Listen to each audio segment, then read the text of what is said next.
שלום, לי קוראים רועי שמיר, והיום אני רוצה להראות לכם איך לצלם תמונה של המסך. זה לא להקליט כמו קאם סטודיו או התוכנה שאני משתמש בה כרגע.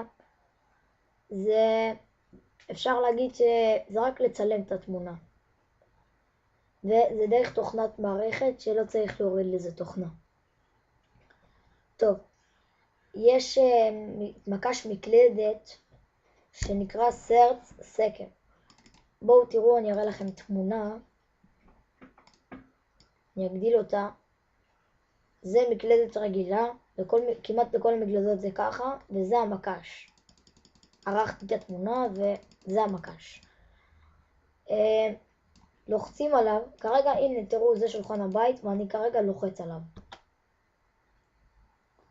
לחצתי עליו, בסדר. עכשיו תראו, לוחצים על התחל, ועכשיו אנחנו רוצים להגיע לצייר.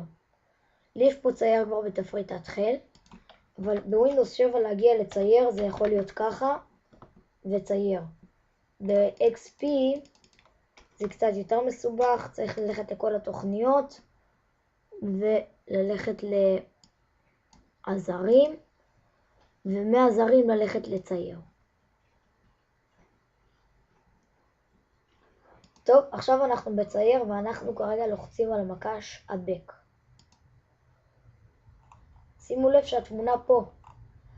עכשיו אנחנו עושים באיכות גבוהה, תראו איך אפשר לשמור את זה באיכות גבוהה.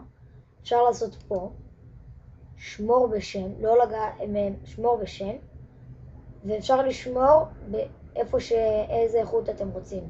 הכי טוב זה PNG לדעתי, אז הנה תראו אני עושה PNG. שולחן עבודה, אני אקרא לזה 9, שמור. בואו נעשה סגור חלון. והנה תראו, אפשר לראות שתמונה פה. תודה רבה, אם אהבתם תנו לייק וירשמו לערוץ. ביי.